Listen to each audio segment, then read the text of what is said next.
ይህ ቪዲዮ አረብ ሀገር ላይ ላላችሁ እህቶቼ ማለት ነው። በተለይ እቃ ምትልኩ ጫማ ምናምን የተለያየ ነገር ምትልኩ ልጆች እናንተን ይመለከታል።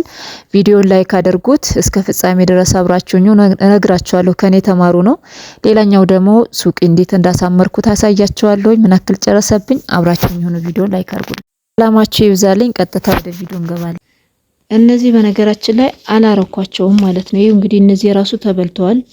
አሁን ዝም ብዬ ያወጣኋቸው ማለት ነውና እነዚህ ስመጣ አካባቢ ነው የገዛኋቸው ነበረው እዚህ ያረጋቸዋለሁ ብዬ ማለት ነውና በቃ ይሄው እግዚአብሔርን አንድ ቀን አላረኩትም። የራሱ ይሄው እንደ አዲስነቱ ነው ያለው፣ ግን ከላይ ተበልቷል። ይሄው አንድ ቀን ማለት ነው አንድ ቀን አላረኳቸውም። እንደሞ አለ እንጂ እዚህ ጋር ደግሞ ይሄ ነው እግዚአብሔርን ይሄ አሁን አንድ ቀን አላረኩት፣ ግን ይሄ እንደው ትንሽ ይሻላል። ደህና ነው፣ ምንም አይልም። ትንሽ እዚህ ጋር ተበልቷል እዚህ አካባቢ ላይ። አሁን ለማድረግ ነው ያወጣኋቸው። ዝም ብሎ ቁጭ ብሎ ከሚያረጁ እያረኳቸው ቢያረጁ ይሻላል። ቢያንስ አንድ ሁለት ቀን አንድ ሁለት ሳምንት ሁለት ወር እንኳን ባረጋቸው ጠቅማል። እና ይላችሁ ቤት ይሄን ይመስላል። ዛሬ እንግዲህ ከአረብ ሀገር የመጡ ልብሶች እየማውጣት ዘመቻ ነው። እዚህ ጋር ቤቱ በጣም ስለሚያፈስ ምንም ማድረግ አልችልም። ይሄንን ወደዚህ ያመጣሁት ማለት ነው። ይሄ እዚህኛው ላይ እየፈሰሰ ነበረ፣ እዚህ እንዳለ በርሜሎቼ ላይ እየፈሰሰ ነበረ ማለት ነውና እቃውን አነሳሳሁኝ፣ ያለውን ነገር አስተካከልኩኝ ማለት ነውና ይሄው እንግዲህ ፍራሹንም እዚሁ መኝታችን አካባቢ ወደዚህ ያምጥቻለሁ። ምንም ማድረግ አልችልም፣ ምክንያቱም ይሄ ሙሉውን እየፈሰሰበት ስለሆነ ማለት ነውና ዶቼ እግዚአብሔርን በጣም ነው የሚያስጠላው። እዚህ ውስጥ የነበረው እነዚህ ውስጥ የነበሩ ልብሶች ምናምን አወጣው በቃ፣ ምክንያቱም ላይ እየፈሰሰበት ነው ማለት ነው። በርሜል ላይ አርጌ ልብሶቹም ላይ እየፈሰሰ ነበረ። 2 ሻንጣ ነበረ የነበረኝ፣ 3 ናቸው በነገራችን ላይ እዛ ጋርም አለኝ። ይሄኛውን ሻንጣ ስመጣ እንግዲህ ይዤ የመጣሁት እንደገና ደግሞ እቺኛውንም ሻንጣ ሁለቱ ውስጡ ላይ ያለውን እንዳለ አውጥቻለሁ። ምክንያቱ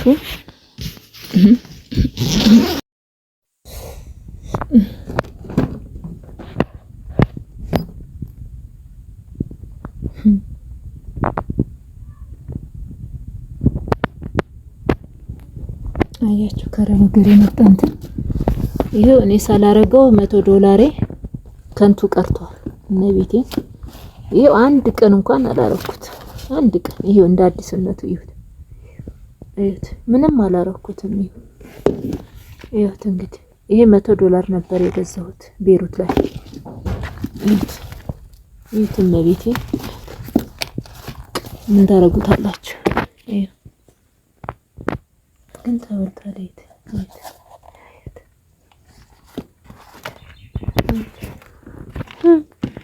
ይሄት እግዚአብሔር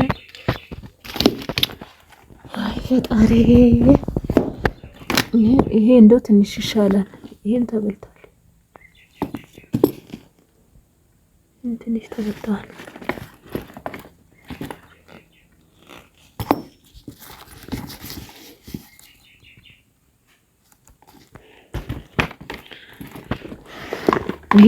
ይሄኛው እንደው አርጌዋለሁ ማለት ይችላል። ይሄ በደንብ አርጌዋለሁ። ይሄ በደንብ ነው ያረኩት።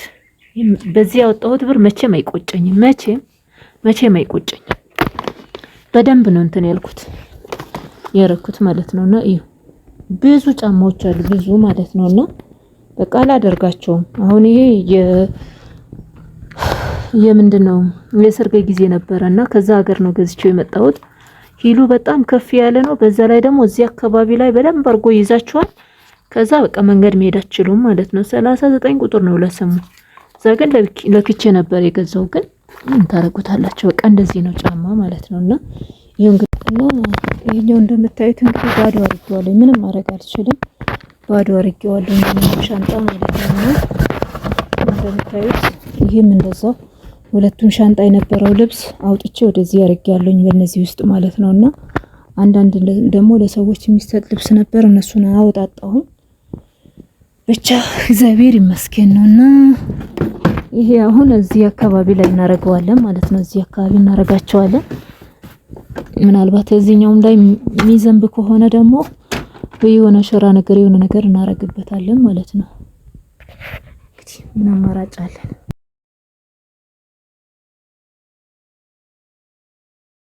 እኔ አደራ በምድር የምላችሁ እህቶቼ በእውነት እንደኔ እንደዚህ እንዳትሸወዱ ማለት ነውና በተቻላችሁ መጠን ለምን 1 ግራም ወርቅ አይሆንም ወርቅ ግዙ። መቤቴን ኪዳነ ምሕረትን ወርቅ ግዙ ማለት ነውና የሚያዋጣችሁ እሱ ስለሆነ መጥታችሁ አሁን ለምሳሌ 1000 ዓመትም ተቀመጡ አይደለም 1000 ዓመት መቶ ከመቶ ለነገሩ 1000 ይበልጣል። ስለዚህ የፈለጋችሁ አመት ድረስ ቁጭ ቤል ወርቁ ብትለብሱ ተራሱ በጥሩ ብር ነው የምትሸጡት ማለት ነውና አስቡ እንግዲህ ይሄ ሁሉ አሁን $50 $100 $150 $200 $75 የተገዙ ናቸው። ለምሳሌ የነዚህን በሙሉ ሰብስበን ወርቅ ብንገዛበት አስባችሁታል? ስለዚህ እባካችሁ ከኔ ስተት ተማሩ። በተለይ አረብ ሀገር ላይ ያላችሁ ኢትዮጵያ ውስጥም ደግሞ ሆናችሁ ማለት ነውና በሆነ ባልሆነ ብራችሁ የምታባክኑ እህቶቼ ወንድሞቼ እባካችሁ በተቻላችሁ መጠን ቁም ነገር ላይ ጥሩ ነገር ላይ አውሉት ማለት ነው። በሆነ ባልሆነ እንግዲህ ዝም ብለን በቃ ያየነው ሁሉ በርግጥ እኔም ያየሁት ሁሉ ስለሚያምረኝ ነው እየወጣው ምገዛው የነበረው ግን ጥሩ አይደለም ይጎዳል እንጂ አይጠቅምም ማለት የሚጠቅማችሁ የሆነ ሰዓት ሊጠቅማችሁ ይችላል እንጂ እንደ ወርቅ አይጠቅማችሁም ማለት ነው። ወርቅ ከሆነ ግን በየወሩ በየ2 ወሩ በየ15 ቀኑ ይጨምራል ማለት ነውና ስለዚህ እባካችሁ ከኔ ስተት እናንተም እንድትማሩ ነው ይሄ ነገር የቀረጽኩላችሁ። ገና ብዙ ነገር አለ ግን አላሳየኋችሁምና ዝም ብዬ በቃ ምንም ማድረግ እኔም ብዙ ጊዜ ስለማለብሳችሁ ለሰው መስጠት ያለብኝን እየሰጠው ነው የጨረስኩት ማለት ነውና አሁን እግዚአብሔር ይመስገን እንግዲህ እማለብሰውን ዝም ብሎ ቁጭ ያለውን ደግሞ የሰዎች እየሰጥኩኝ ተገላግዬ ያለው ማለት ነውና አንዳንዴ የማትለብሱትን ልብስ ደግሞ ለሰዎች መስጠት የተሻለ ነው ማለት ነውና ምክንያቱም ቁጭ ብሎ ምንም ከመበስበስ ከመበላት ውጭ ምንም ጥቅም የለውም ማለት ነውና ሌላ የተራቆቱ ወይም ደግሞ ልብሱን የሚያስፈልጋቸው ሰዎች መስጠቱ የተሻለውና ውድ ቤተሰቦቼ ደግሞ እንግዲህ ሱቄ እንዴት እንደሆነ አሳያችኋለሁ። ቀለም ተቀብቷል፣ እቃ ገብቶበታል። ቀለም አልተቀባም ነበረ ደግሞ በጣም ነው የሚያፈሰው የነበረውና በዝናብ ሰዓት ማለት እቃ ይበላሽብኛል። እንደገና ደግሞ መስራት አልችልም በዝናብ ሰዓት ማለት ነውና ቆሜ መስራት አልችልም ነበረ። አሁን ተስተካክሎ እንዴት አባቱ እንደሚያምር ይሄ ቀለሙ ራሱ ቀይ ከውጭ አይነት አንድ አይነት ተደርጎ ተቀብተዋል ማለት ነውና እዚህ ጋር ደግሞ ከታች በደንብ ብዙ ነገሮች ተስተካክሎልኛል ማለት ነውና እግዚአብሔር ይመስገን። እንግዲህ አንዱ ይሄ ነው ማለት ነውና ተስተካክሏል። ገና አሁን እቃ ወደ ቤት መልሼ ነውና አሁን ደግሞ ከቤት ወደዚህ መልሳለሁኝ አስተካክላለሁና ወይ በላይቭ አሳያችኋለሁ ወይ ደግሞ በሚቀጥለው ጊዜ በቪዲዮ አሳያችኋለሁና እንዴት አያችሁት እዩት። እንግዲህ አያምርም? ቀለም ያልተቀባውን ሄዳችሁ እዩት ማለት ነውና ቀለም የተቀባው ደግሞ በጣም ነው የሚያምረው ማለት ነው። ውበት ራሱ አለው በጣም ውበት አለው ማለት ነውና ውድ ቤተሰቦቼ እጅግ በጣም ነው ደስ የሚለው። እንግዲህ እንደምታዩት ገና አላጸዳውም አጸዳዋለሁኝ ውስጡን። ከዛ በኋላ ደግሞ እቃውን ደረድራለሁኝ። ይከላዩት ቅልጥፍ ምጥን ያለች ማለት ነው። በቃ ያልበዛች ብዙም ያላነሰች። በርግጥ ትንሽ ብሰፋ ደስ ይለኝ ነበረ ማለት ነውና በሰዓቱ ግን ያው ከያዛችሁት ብር አንፃር ነው እንጂ ትንሽ እየሰፋ ብትል ጥሩ ነበር። እግራችሁን ዘርጋ አርጋችሁ እዛው ላይ ደግሞ ምግብም ማብሰል ብዙ ነገሮች ማድረግ ትችላላችሁ ማለት ነው። ይሄን በቃ ከስር እቃ ይኖራል ከላይ ደግሞ እንደዚህ ደረድራላችሁ። ከዛ ያው ብዙም ትርፍ ቦታ አይኖራችሁም። እንግዳ ምናምን እዛ ላይ ማስቀመጥም አትችሉም ሲጀመር ማለት ነው። እንግዳ መቀመጥ እዚህ ላይ አይችልም ምክንያቱም ምንም መቀመጫ ቦታም የለውም ማለት ነው። መፈናፈኛም የለውም። አንድ ሰው ያስተናግዳል ማለት ነው። ሁለተኛ ሰው ዝም ብሎ ሆነ ቦታ ላይ ቁጭ ለማለት ነው እንጂ በቃ በስርዓቱ እግሩን ዘርግቶ ለመቀመጥ ምንም አያመችም ማለት ነውና እግዚአብሔር ይመስገን። ግን እኔ በጣም ነው ደስ ያለኝ ሰማዕቱ የሰጠኝ እናቴ ኪዳነ ምሕረት የሰጠችኝ ስጦታዬ ነው ማለት ነውና እግዚአብሔር ይመስገን። እንግዲህ ሰማዕቱ ለኔ ስራ አልነበረኝም ስራ ስጠኝ ሰው እጅ አታሳየኝ ብዬ ለምኜው ደጁ በርሜል ጊዮርጊስ ማለት ነውና ከመጣው በኋላ ብዙም ሳልቆይ ይሄ ሰጠኝ። ድጋሚ ደግሞ በአመቱ ወስዶ ትልቅዬ ነገር ሰጥቶኛልና እግዚአብሔር የተመሰገነ ነው። ብሔር የሚሳነው ነገር የለምና እጅግ በጣም ነው ደስ የሚለው እላችኋለሁኝና እንግዲህ እግዚአብሔር አምላክ እኔን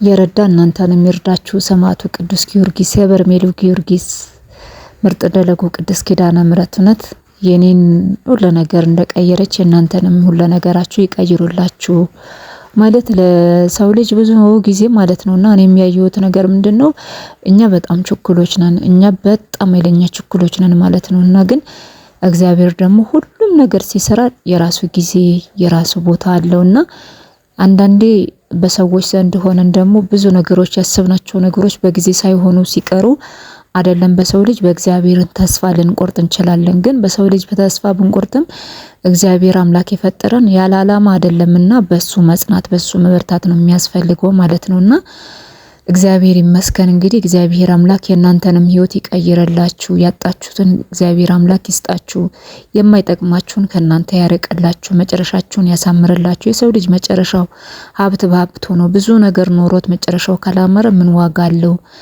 መጀመሪያ ተቸግራችሁ መጨረሻችሁ ቢያምር የተሻለ ነውና የሁላችንም መጨረሻ እግዚአብሔር አምላክ ያሳምርልን። ሰላማችሁ ይብዛልኝ። ቪዲዮውን ደግሞ ላይክ አድርጉልኝ ማለት ነው። አጋጣሚ ሆኖ ዋይፋውን ዋርኒንግ ሰጥቶኝ ነበር። አጋጣሚ እንግዲህ እስኪ ይህንን ቪዲዮ ልልቀቀው ከሄደላችሁ ብዬ ነው ማለት ነው። እና እንግዲህ በጣም ቆይቻለሁ። ብዙዎቻችሁ እየደወላችሁም በቀጥታም እየደወላችሁ ምን ሆነሽ ነው ከመስመር ጠፍተሻል ዩቲዩብ ላይም እናይሽ ማላችሁኝ በዚህ ምክንያት ነውና አትጨናነቁ። እኔ ደህና ነኝ። ሰላማችሁ ይብዛልኝ። ቪዲዮን ግን ላይክ አድርጉልኝ አደራሽ።